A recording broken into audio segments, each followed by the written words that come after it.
सत्य वचन की राह पर चलें हम सदा, यीशु का साथ हो रहे हमारी हर दुआ।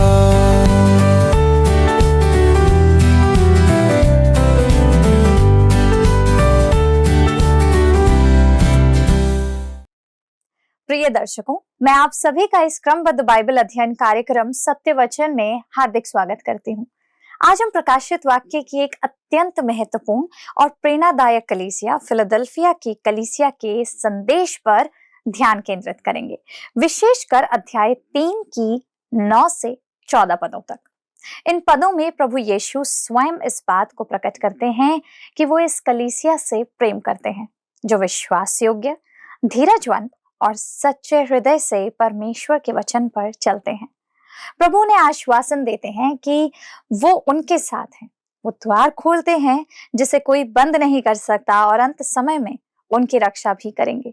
तो आइए हम परमेश्वर के दास के द्वारा आज के वचन को समझें। प्रिय दर्शक मित्रों, आप सभी पर हमारे परमेश्वर पिता का अनुपम अनुग्रह और दया सदा बनी रहे। एक बार फिर से आप सभी का हमारे प्रभु यीशु मसीह के पवित्र नाम में स्वागत है। आशा है आप स्वस्थ हैं और सुरक्षित हैं। मित्रों, पिछले प्रसारण में हम देख रहे थे कि प्रभु यीशु मसीह ने एशिया माइनर की 7 कलीसियाओं को अलग अलग संदेश दिया, जिन्हें यूहन्ना ने अपने दर्शन में सुनकर लिख दिया। हम देख रहे थे कि फिलाडेल्फिया की कलीसिया पर उसने एक भी दोष नहीं लगाया, क्योंकि वह एक मिशनरी कलीसिया थी जो परमेश्वर के वचन की शिक्षाओं पर न केवल अटल थी, परंतु प्रभु के वचन को सुनाने का काम करती थी और प्रभु यीशु मसीह को मानती थी और उसे परमेश्वर के रूप में मानती थी। इतिहास में हम देखते हैं कि उन 7 कलीसियाओं में यही एक कलीसिया थी जो 13वीं शताब्दी के अंत तक बनी रही, और ऐसा माना जाता है कि इस कलीसिया ने भारत के क्षेत्र में भी सुसमाचार प्रचारक भेजे थे। प्रभु यीशु मसीह ने उसकी प्रशंसा में 7 बातें कही थी। अब हम आते हैं प्रकाशित वाक्य 3 अध्याय के पद 9 में, जहां पर लिखा है, देख, मैं शैतान के उन सभा वालों को तेरे वश में कर दूंगा जो यहूदी बन बैठे हैं पर हैं नहीं, वरन झूठ बोलते हैं। देख, मैं ऐसा करूंगा कि वे आकर तेरे पैरों पर गिरेंगे और यह जान लेंगे कि मैंने तुझसे प्रेम रखा है। दोस्तों, इसका अनुवाद कुछ इस प्रकार से हो सकता है, देखो, मैं शैतान की सभा से उन लोगों को दूंगा जो यहूदी बनते हैं पर हैं नहीं, बल्कि झूठ बोलते हैं। देखो, मैं उन्हें ऐसा करूंगा कि वे आकर तुम्हारे चरणों में दंडवत करें और यह जाने कि मैंने तुमसे प्रेम किया है। मित्रों, इस्राएल के विशेष जन जो उद्धार पा रहे थे, उन्होंने यहूदी आराधनालय की सदस्यता त्याग दी थी। उन्होंने उद्धार और पाप क्षमा के बाद अब व्यवस्था पालन भी त्याग दिया था। इनमें से जो लोग अब भी यहूदी आराधनालय में जा रहे थे, वे मसीही विश्वास में सच्चे नहीं थे। यही बात रोमी 9:6 में पौलुस कहता है और इस बात को स्पष्ट करता है। कहता है, इसलिए कि जो इस्राएल के वंशज हैं वे सब इस्राएली नहीं हैं। दोस्तों, वे सच्चे यहूदी नहीं थे। पौलुस सच्चा इस्राएली उन्हें कहता है जो प्रभु यीशु को ग्रहण करते हैं और उसके वचन पर चलते हैं। ट्रेंच के लेखों के अनुसार विंसेंट के विवरण में इग्रेशियस एक तार्किक परिस्थिति का संदर्भ देता है, जिसमें यहूदी जिन्होंने कभी विश्वास को तुच्छ जाना था, उसी विश्वास का वे प्रचार करते थे। प्रसंगवश दोस्तों, रोमी साम्राज्य विभिन्न संस्थानों के समुदायों को भेज दिया करता था, और यही कारण था कि फिलाडेल्फिया में यहूदी लोग रहा करते थे। प्रभु फिलाडेल्फिया की कलीसिया को उनके 7 गुणों के कारण सराहता है, जिनमें से हमने पिछले अध्ययन में 5 देखे थे। पहला था, वो कहता है, मैं तेरे कामों को जानता हूँ। दूसरा था, वो कहता है, देख, मैंने तेरे सामने एक द्वार खोल रखा है जिसे कोई बंद नहीं कर सकता। तीसरा था, तेरी सामर्थ थोड़ी सी तो है। चौथा था, तूने मेरे वचन का पालन किया है। और 5वां था, मेरे नाम का इनकार नहीं किया। दोस्तों, इन 5 के बाद वह 6वीं बात आती है, जब प्रभु कहता है, देख, मैं ऐसा करूंगा कि वे आकर तेरे पैरों पर गिरेंगे और यह जान लेंगे कि मैंने तुझसे प्रेम रखा है। मित्रों, प्रभु यीशु मसीह कहते हैं कि वह फिलाडेल्फिया की कलीसिया के बैरियों पर प्रकट कर देगा कि वह इस कलीसिया से अर्थात फिलाडेल्फिया से प्रेम करता है। यह प्रभु यीशु द्वारा उनकी प्रशंसा का छठवां कारण था। तब वह आगे कहता है पद 10 में, आइए हम पढ़ें प्रकाशित वाक्य 3:10। तूने मेरे धीरज के वचन को थामा है, इसलिए मैं भी तुझे परीक्षा के उस समय बचा रखूंगा जो पृथ्वी पर रहने वालों के परखने के लिए सारे संसार पर आने वाला है। दोस्तों, वो कहता है सातवीं बात कि उनकी प्रशंसा का सातवां कारण था कि उन्होंने प्रभु यीशु के धीरज के वचन को थाम लिया था। यह वास्तव में प्रभु यीशु के पुनः आगमन की प्रतीक्षा थी, जब वह अपने लोगों को लेने के लिए पुनः आने वाला है, जैसा कि दूसरा थिस्सलुनीकियों 3 अध्याय के पद 5 में लिखा हुआ है। आप इसे पढ़ सकते हैं। पिछली सब शताब्दियों की तुलना में दोस्तों, इस वर्तमान शताब्दी में अंत समय की शिक्षा में सबसे अधिक विकास हुआ है। अर्थात अंत समय की शिक्षा आप देखेंगे कि बढ़ते चले जा रही है। पिछले 65 वर्षों में प्रभु यीशु के पुनः आगमन के विषय में संपूर्ण विश्व के अंदर एक नई जागृति आई हुई है। यहाँ तक कि मुक्त विचारक भी कभी कभी प्रभु यीशु के पुनः आगमन की चर्चा करते हुए आप सुन सकते हैं या दिखाई देते हैं। और जब वो कहता है तूने मेरे धीरज के वचन को थामा है, दोस्तों मैं यह मानता हूँ कि परमेश्वर अपने वचन को ग्रहण ना करने वाले संसार के साथ आज भी धीरज रखे हुए है। आज भी वो धीरज के साथ इंतजार कर रहा है कि जिन्होंने उसका वचन अब तक ग्रहण नहीं किया है वो उसे ग्रहण कर ले। आज का युग नूह के युग के निवासियों के समान नहीं है। उनके पास परमेश्वर का लिखित वचन नहीं था, फिर भी परमेश्वर ने उन्हें दंड दिया, परंतु एक मनुष्य था जो उन तक परमेश्वर का संदेश पहुंचा रहा था। मित्रों, आज हमारे पास परमेश्वर का वचन है और परमेश्वर का वचन बहुत सरलता से हर माध्यम से आपके और मेरे लिए उपलब्ध है। चाहे आप बाइबल पढ़ लें, चाहे आप इंटरनेट पे जाइए, चाहे आप मोबाइल में पढ़िए, हर जगह परमेश्वर का वचन हमारे लिए आज उपलब्ध है, सहज है। फिलडेल्फिया की कलीसिया परमेश्वर के वचन में विश्वास करने वाली कलीसिया थी। तब आगे क्या कहता है? इसलिए मैं भी तुझे परीक्षा के उस समय बचा रखूंगा जो पृथ्वी पर रहने वालों के परखने के लिए सारे संसार पर आने वाला है। प्रभु यीशु मसीह कलीसिया को प्रोत्साहन का अंतिम शब्द जो कहता है वह है कि कलीसिया महाक्लेश में नहीं होगी। दोस्तों याद रखिए, यदि आप कलीसिया के सदस्य हैं और आप सच्चे कलीसिया के सदस्य हैं तो आप ये जान लीजिए कि आप महाक्लेश में नहीं होंगे, क्योंकि कलीसिया महाक्लेश के आरंभ होने से पहले इस संसार से उठा ली जाएगी। यही बात पहला थिस्सलुनीकियों 4 अध्याय के पद 13 से 18 में पौलुस प्रकट करता है। आप इस बात को पढ़िएगा। यह कलीसिया की आशा है और सांत्वना भी। वही बात तीतुस 2:13 में भी लिखी हुई है। सिर्फ कलीसिया को इस बात के लिए धीरज धरकर प्रतीक्षा करना है।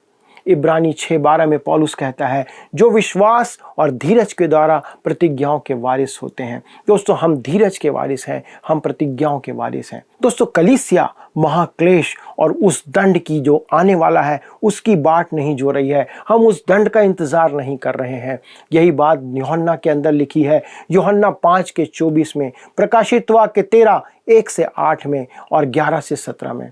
दोस्तों इसकी अपेक्षा वह प्रभु यीशु के आगमन की प्रतीक्षा में है। क्या आप प्रभु यीशु के आगमन की प्रतीक्षा में हैं? लिखा है समय जो परखने के लिए है। यह निश्चित ही महाक्लेश के विषय में है जो विश्वव्यापी होगा।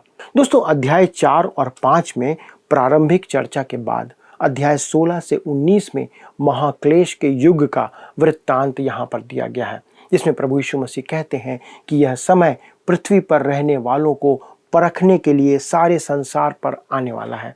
कहता है मैं भी तुझे परीक्षा के उस समय बचा रखूंगा। मित्रों प्रभु यीशु मसीह कहते हैं कि वह अपनी कलीसिया को पृथ्वी पर आने वाले उस भयंकर विनाश से ही नहीं, दंड के उस समय से ही नहीं, परंतु परीक्षा की घड़ी से भी बचा कर रखेगा। मेरे विचार में यह संपूर्ण उद्धार की बात कर रहा है। और जब वह कहता है उस समय बचा रखूंगा, मैंने इसका अनुवाद इस प्रकार से किया है कि उस समय उसे अलग करके रखूंगा। आप कैसे भी कल्पना कर लें दोस्तों, आप यह नहीं कह सकते कि कलीसिया महाक्लेश के समय इस पृथ्वी पर होगी। इसका मतलब यह है कि कलीसिया उठा ली जाएगी। मेरा अपना विचार है कि फिलडेल्फिया की कलीसिया का वह युग कलीसिया के उठाए जाने तक चलता रहेगा। अर्थात वो कलीसिया अभी भी वर्तमान में है। यह कलीसिया विश्वासियों के संसार से उठाए जाने के समय इस संसार से कूच करेगी। दोस्तों, लौदीकिया की कलीसिया, जैसा हम आगे देखेंगे, एक ऐसी कलीसिया थी जो कि एक संस्था बन गई थी, जो संसार में रह जाएगी, जो संसार में छोड़ दी जाएगी। यद्यपि प्रभु यीशु उसे एक अद्भुत निमंत्रण देता है और लौदीकिया की कलीसिया के अनेक सदस्य भी प्रभु यीशु को ग्रहण करेंगे, और जब प्रभु बादलों पर आएगा तब वे भी उसके साथ उठा लिए जाएंगे, परंतु वे केवल थोड़े होंगे। परंतु एक कलीसिया ऐसी भी होगी दोस्तों जो महाक्लेश में यहाँ रह जाएगी। यह विधर्मियों की कलीसिया है, लौदीकिया की कलीसिया है। अतः दोस्तों, हमारे समक्ष यहाँ जो वचन है, जो परमेश्वर का वचन है, वह प्रभु यीशु मसीह के आगमन के विषय में है, जब वह अपनों को, अपने लोगों को इस संसार से ले जाने के लिए आएगा। और वह फिलडेल्फिया की कलीसिया से प्रतिज्ञा करता है कि वह आने वाले इस कष्ट के समय में यहाँ नहीं रहेगी। ये आपके और मेरे लिए सांत्वना है दोस्तों, इस बात पर मैं आपको डॉक्टर जॉन वॉलवुड की पुस्तक के एक संदर्भ को सुनाना चाहता हूँ, जो कहते हैं, यदि कलीसिया का उठाया जाना प्रकाशित वाक्य की पुस्तक में व्यक्त महाक्लेश से पूर्व प्रथम शताब्दी में हो जाता तो उन्हें मुक्ति का आश्वासन दिया गया था, जिसके विपरीत अध्याय 7 पद 4 के अनुसार इस्राएल के 12 गोत्रों में से चुने गए लोग जिन पर मुहर लगाई गई है, वे महाक्लेश में रहते हुए स्पष्ट दिखाई देते। दोस्तों, इसका अर्थ यह है कि कलीसिया का उठाया जाना उस संकट के समय से पहले होता है जिसे महाक्लेश कहा गया है। इस बात के लिए हम सुनिश्चित हो सकते हैं, यदि कलीसिया का स्वर्गारोहण या उठाया जाना मसीह के दूसरे आगमन और राज्य की स्थापना से पहले क्लेश के अंत तक विलंब होता तो उनके लिए मुक्ति का ऐसा वादा असंभव प्रतीत हो जाता। मित्रों, प्रभु यीशु मसीह कलीसिया से यही बात को कहते हैं जो हमारे लिए, आपके लिए, मेरे लिए दी गई है। प्रकाशित वाक्य 3 अध्याय के पद 11 में आगे वो क्या कहता है, देख मैं शीघ्र ही आने वाला हूँ, जो कुछ तेरे पास है उसे थामे रह कि कोई तेरा मुकुट छीन ना ले। दोस्तों, यहाँ पर शीघ्र का अर्थ तत्काल नहीं है या कल से नहीं है। शीघ्र का अर्थ आगमन की निकटता से नहीं है, परंतु एकाएक होने वाली घटना से है। इसका मतलब यह है कि ये घटना कल हो या परसों या 100 वर्ष बाद हो, ये घटना जब होगी तो एकाएक अचानक होगी। यही प्रतीक्षा कलीसिया के लिए एक आशा की बात है। मित्रों, कलीसिया महाक्लेश की प्रतीक्षा में नहीं है। बाइबल में कहीं ऐसा नहीं लिखा है कि आप महाक्लेश के लिए तैयार हो जाएं, मुट्ठी बांध लें, दांत पीसना आरंभ कर दें, क्योंकि महाक्लेश आपके लिए नहीं है। हमारे लिए महाक्लेश नहीं रखा गया है। ये कलीसिया उठा ली जाएगी, बल्कि इसकी अपेक्षा प्रभु यीशु तीतुस 2:13 में कहते हैं, और उस धन्य आशा की अर्थात अपने महान परमेश्वर और उद्धारकर्ता अर्थात यीशु मसीह की महिमा के प्रकट होने की बाट जोहते रहें। दोस्तों, मैं फिर कहता हूँ कि फिलडेल्फिया की कलीसिया एक जागृत कलीसिया का प्रतीक है, कलीसिया जो परमेश्वर के वचन में लौट आई है। मित्रों, यही वह सच्ची कलीसिया है जो प्रभु यीशु से मिलने के लिए बादलों पर उठाई जाएगी। यह है प्रभु की सच्ची कलीसिया, और मेरे विचार में आप उसे किसी स्थानीय कलीसिया या कलीसियाई वर्ग में नहीं रख सकते। वे आज संपूर्ण संसार में तितर बितर हैं। हर स्थान पे ये विश्वासी लोग पाए जाते हैं, और आप उनमें से कुछ को विचित्र संस्थाओं की सदस्यता में देखेंगे जिन्हें मैं नहीं समझा सकता। यह मेरा काम नहीं है कि मैं किसी का न्याय करूं, परंतु उन्हें प्रभु के साथ इसे सुलझा लेना होगा। उन्हें प्रभु के आने से पहले अपने संबंधों को प्रभु के साथ ठीक करने की आवश्यकता है, ताकि वे भी प्रभु के साथ उठा लिए जाएं। आइए तब हम आगे बढ़ते हैं और पढ़ते हैं प्रकाशित वाक्य 3 अध्याय उसका पद 12। यहाँ पर कहता है, जो जय पाए उसे मैं अपने परमेश्वर के मंदिर में एक खंभा बनाऊंगा और वह फिर कभी बाहर ना निकलेगा, और मैं अपने परमेश्वर का नाम और अपने परमेश्वर के नगर अर्थात नए यरूशलेम का नाम, जो मेरे परमेश्वर के नाम से स्वर्ग पर से उतरने वाला है, और अपना नया नाम उस पर लिखूंगा। दोस्तों, कहता है कि मैं अपना नाम उस पर लिखूंगा। आज फिलडेल्फिया में 2 खंबे हैं। एक खंबा आराधनालय का है, जो मेरे विचार में इस पद से संबंध नहीं रखता है, परंतु पहाड़ के दूसरी ओर एक और खंबा है जो देवदार और सदाबहार के वृक्षों के बीच में छिपा हुआ दिखाई देता है। यूहन्ना के युग के इस नगर का एकमात्र अवशेष या बचा हुआ खंबा यही है। जब कहता है जो जय पाए उसे मैं अपने परमेश्वर के मंदिर में एक खंबा बनाऊंगा, यहाँ की कलीसिया तो नष्ट कर दी गई दोस्तों, परंतु चिरस्थायी खंभा आज भी स्वर्ग में है। जब कहता है मैं अपने परमेश्वर का नाम और अपने परमेश्वर के नगर अर्थात नए यरूशलेम का नाम जो मेरे परमेश्वर के पास से स्वर्ग पर से उतरने वाला है और अपना नया नाम उस पर लिखूंगा। दोस्तों, यह एक विश्वासी का पासपोर्ट और वीज़ा है जो उसे स्वर्ग का नागरिक होकर इस पृथ्वी पर वरन परमेश्वर के संपूर्ण जगत में स्वतंत्र विचरण करने के योग्य बनाएगा। दोस्तों, यह खंभा एक विश्वासी है जो कभी ना निकाला जाएगा, परंतु परमेश्वर द्वारा दिए गए पासपोर्ट या इस अधिकार से वह सब जगह जा सकता है। यद्यपि दोस्तों यह असंगत प्रतीत होता है, पर अद्भुत और धन्य रूप से सच है। अपना नया नाम उस पर लिखूंगा, जैसा प्रभु कहता है। हमें नया नाम नहीं, हमें उसका नाम दिया जाएगा, प्रभु यीशु मसीह का। वरन वह कहता है कि उसके पास उसका एक नया नाम है जो वह हमें देगा। मित्रों, यह नाम व्यक्तिगत संबंध है जो हम भविष्य में प्रभु यीशु के साथ रखेंगे। दोस्तों, ये आपके और मेरे लिए प्रभु यीशु मसीह के द्वारा दिया गया एक ऐसा प्रोत्साहन है जो केवल आपके लिए होगा, हर एक व्यक्ति के लिए होगा। तब हम आगे बढ़ते हैं और पद 13 को पढ़ते हैं। प्रकाशित वाक्य 3:13 कहता है, जिसके कान हो वह सुन ले कि आत्मा कलीसियाओं से क्या कहता है। प्रभु यीशु के पास इनमें से हर एक कलीसिया के लिए संदेश था। प्रभु यीशु का संदेश उन स्थानीय कलीसियाओं के लिए तो था ही, परंतु आज हमारे लिए भी है। लौदीकिया की कलीसिया को प्रभु यीशु मसीह का पत्र इसके बाद आता है। लौदीकिया की कलीसिया को लिखे प्रभु यीशु मसीह का पत्र इन 7 पत्रों में से अंतिम पत्र है। दोस्तों, इतिहासकार सर विलियम रामसे लौदीकिया नगर को समझौते का नगर कहते हैं। वो कहते हैं कि वो नगर था जो कि समझौता करता था। मित्रों, यह नगर 261 से लेकर 264 ईसा पूर्व में एंटियोकस द्वितीय द्वारा बसाया गया था। अतः इसकी नींव यूनानी संस्कृति पर आधारित थी। सिकंदर महान के सेनापति में से एक सेल्यूकस था, जिसने सिकंदर महान के बाद सीरिया पर अधिकार किया। एशिया माइनर पर अधिकार करने वाला सेलिमेखस था, परंतु सेल्यूकस ने उसके क्षेत्र में से कुछ भाग पर कब्जा कर लिया, जिसमें से यह नगर भी था। लौदीकिया इफिसुस से लगभग 60 किलोमीटर भीतर के भाग में था, जो कि लाइकस नदी के तीर पर बसा हुआ है। लाइकस नदी आगे जाकर दोस्तों मायंदर नदी में मिल जाती है। मित्रों, यह नगर फ्रूगिया के द्वार पर स्थित है। पूर्व से आने वाले ऊंटों के बड़े बड़े कारवां फ्रूगिया के द्वार और लौदीकिया से आया करते थे। दोस्तों, यह मार्ग पूर्व दिशा से आकर इफिसुस, मिलेतुस और इज़मिर अर्थात सुमरना के स्थान तक आता था, जो कि एक अति उत्तम तराई का प्रदेश था। आज यह स्थान और इसके खंडहर जंगली पेड़ पौधों के नीचे दबे हुए हैं। दोस्तों, लौदीकिया का अर्थ है मनुष्यों का न्याय। एंटियोकस की पत्नी लौदीके के नाम पर इस नगर का नाम लौदीकिया रखा गया था। यद्यपि इस नाम के अनेक नगर थे, पर यह नगर सबसे अधिक प्रसिद्ध था। लौदीकिया और फ्रूगिया के पर्वतों के मध्य तराई में फ्रूगिया के देवता मेनकारू का मंदिर था, जो उस क्षेत्र का पुरातन मंदिर हुआ करता था। यह मंदिर सामाजिक, प्रशासनिक, व्यापारिक और धार्मिक गतिविधियों का केंद्र था।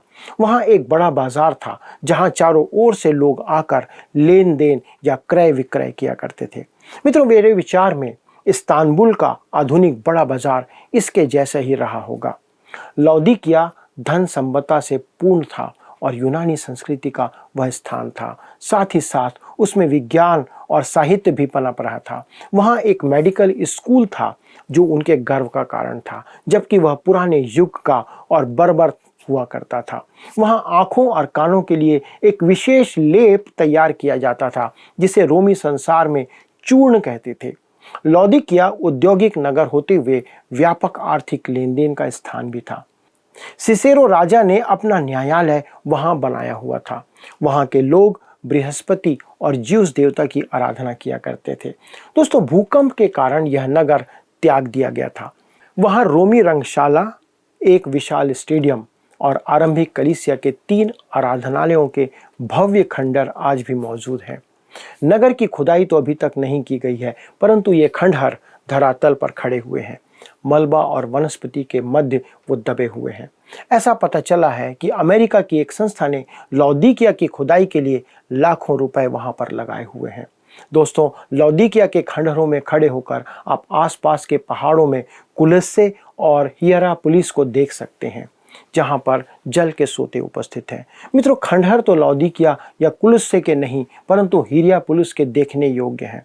वहां के पर्वतों का रंग अनोखा है। लोग वहां से मिट्टी लेकर जटामासी के साथ लेप बनाकर आंखों और कानों में लगाते हैं। दोस्तों, इस लेप का निर्यात संपूर्ण रोमी साम्राज्य में किया जाता था। रासायनिक विश्लेषणों से यह ज्ञात हुआ है दोस्तों कि उसमें रोग हरण या बीमारी ठीक करने वाली कोई बात नहीं थी, परंतु किसी ने उसे पैसा बनाने का एक साधन बना लिया था और वह सफल हो गया। मित्रों, आज भी ऐसा हो रहा है। आज हमारे समाज में भी ये चल रहा है। हम शिक्षित एवं ज्ञानवान हैं, परंतु विज्ञापनों द्वारा हम भरमाए जाकर उन वस्तुओं को खरीद रहे हैं जो किसी काम की हमारे लिए नहीं होती है। अतः हम उन लोगों की आलोचना ना करें, परंतु प्रभु यीशु उनकी आलोचना में कहता है कि वे अपनी आंखें खोलने के लिए सच्चा अंजन लगाएं। तब हम आगे बढ़ते हैं और पढ़ते हैं पद 14 को। प्रकाशित वाक्य 3:14 लिखा है, लौदीकिया की कलीसिया के दूत को यह लिख, जो आमीन और विश्वास योग्य और सच्चा गवाह है और परमेश्वर की सृष्टि का मूल कारण है, वह यह कहता है। मित्रों, संपूर्ण धर्मशास्त्र में यहाँ पहली बार आमीन शब्द को व्यक्तिवाचक संज्ञा अर्थात किसी के नाम के रूप में उपयोग किया गया है। यह प्रभु यीशु मसीह का नाम है। हम यदि यशायाह 65 अध्याय के पद 16 में पढ़ते हैं तो वहाँ पर सच्चे परमेश्वर के स्थान पर आमीन रखकर आप पढ़ सकते हैं तो बेहतर होगा। आमीन परमेश्वर का नाम है और परमेश्वर का दूसरा नाम कहा गया है। यशायाह 7:9 में विश्वास आमीन के लिए इस्तेमाल किया गया है। दूसरा कुरिन्थी 1:20 में हम पढ़ते हैं, क्योंकि परमेश्वर की जितनी प्रतिज्ञाएं हैं वे सब उसी में हाँ के साथ हैं, इसलिए उसके द्वारा आमीन भी हुई कि हमारे द्वारा परमेश्वर की महिमा हो। मित्रों, प्रभु यीशु मसीह आमीन है। वही है जो कि सब कुछ पूरा करता है। अंतिम निर्णय उसी का होगा, क्योंकि वह अल्फा है और ओमेगा है। एकमात्र वही है जो परमेश्वर की प्रतिज्ञाओं को पूरा करेगा। वह लौदीकिया की कलीसिया को यह बता देना चाहता है, क्योंकि उस कलीसिया ने प्रभु यीशु के ईश्वरत्व को अस्वीकार किया था। अध्याय 1 में प्रभु यीशु मसीह ने यूहन्ना को जो दर्शन दिया उसमें केवल आमीन शब्द ही है जिससे वह प्रकट कर रहा है। तब कहता है विश्वास योग्य और सच्चा गवाह है। दोस्तों, इसका अर्थ है कि प्रभु यीशु ही है जो सब कुछ प्रकट करेगा और हमें बताएगा। मित्रों, आज सत्य को सुन पाना बहुत कठिन है। आप किस पर विश्वास करें? एक है, वह विधर्म के समय में भी विश्वास योग्य एवं सच्चा गवाह है। आज आप किसी पर भी विश्वास नहीं कर सकते। तब कहता है और परमेश्वर की सृष्टि का मूल कारण है, अर्थात वह सृजनहार है। विकासवाद को स्वीकार किया जा रहा है। आज मेरा एक मित्र कॉलेज का प्राध्यापक है। वह कहता है कि उसे तथ्य चाहिए, विज्ञान चाहिए, सबूत चाहिए। इस कारण उसने विकासवाद के सिद्धांत को ही सच समझा। दोस्तों, मैंने उससे कहा हमारे इस जगत की रचना की 2 व्याख्याएं हैं। एक है कल्पना, क्योंकि उस समय का प्रत्यक्ष गवाह आज कोई नहीं है, अतः इसका उत्तर कोई नहीं दे सकता। और दूसरा है प्रकाशन, परमेश्वर का वचन जो कहता है, बताता है। और मैंने उनसे कहा आप में और मुझ में यही अंतर है, वह यह है कि आप कल्पना को मानते हैं और मैं प्रकाशन पर विश्वास करता हूँ। जहाँ तक मेरा विचार है दोस्तों, मैं अधिक दृढ़ नींव पर खड़ा हूँ, क्योंकि मेरे पास उसकी गवाही है जिसने सृष्टि की और उसके विषय में यह जानकारी हमें अवश्य है और उसके पास की जानकारी सत्य है। प्रभु यीशु मसीह कहते हैं क्योंकि परमेश्वर ने सृजन कार्य का आरंभ किया है। मित्रों, हम इस बात के लिए परमेश्वर को धन्यवाद दे सकते हैं कि हम उसके वचन पर विश्वास करते हैं और हमारे हाथ में ये वचन है। आइए दोस्तों, हम परमेश्वर को धन्यवाद दें और प्रार्थना करें। हमारे स्वर्गीय पिता, हम धन्यवाद देते हैं प्रभु आपके इस पवित्र और सुंदर वचन के लिए, जो हमें विश्वास दिलाता है कि प्रभु आप ही सृष्टि करता है, आप हमारे लिए तैयार हैं। आज हम प्रार्थना करते प्रभु एक बार फिर से हमारे सारे दर्शकों के लिए कि आपका वचन उनके हृदय में कार्य करे। प्रभु ये वचन उनके जीवन को प्रभु आपके प्रेम और निकटता में बढ़ाने के लिए सहायता करने पाए। धन्यवाद देते प्रार्थना को सुनने के लिए प्रभु यीशु क्रिस्त के नाम से मांगते हैं, आमीन। दोस्तों, मुझे पूरा विश्वास है कि आज का अध्ययन आपके लिए आशीष का कारण रहा होगा। अगले प्रसारण में इस अध्ययन को आगे बढ़ाएंगे। तब तक परमेश्वर का अनुग्रह, उसकी आशीष आप पर बनी रहे। प्रभु आपको आशीष दे। मित्रों, जैसा कि हमने देखा कि फिलाडेल्फिया की कलीसिया को दिया गया ये संदेश आज भी हमारे लिए उतना ही प्रासंगिक है। प्रभु हमें बुला रहे हैं और चाहते हैं कि हम भी उसी प्रकार विश्वास योग्य बने रहें, थोड़ी सामर्थ्य के बावजूद उसके वचन को थामे रहें और उसके नाम से इनकार ना करें। मित्रों, जब हम यीशु के प्रति अपनी निष्ठा को बनाए रखते हैं तब वो हमारे लिए स्वर्ग का द्वार खोलता है, एक ऐसा अवसर जिसे कोई बंद नहीं कर सकता। वो हमारी परीक्षा के समय में रक्षा करता है और हमें अपने राज्य में स्थायी स्थान देता है। तो आइए हम भी इस संदेश से प्रेरणा लेते हुए अपने जीवन को प्रभु के प्रति और अधिक समर्पित कर दें और अपने जीवन में अपने प्रभु को ग्रहण कर लें। यदि आप इस अध्ययन को दोबारा देखना चाहते हैं, सुनना चाहते हैं, किसी के साथ साझा करना चाहते हैं, देर मत कीजिए। आपको यही अध्याय दोबारा मिल सकता है हमारे चैनल YouTube पर वर्ड रिसाउंड्स हिंदी में।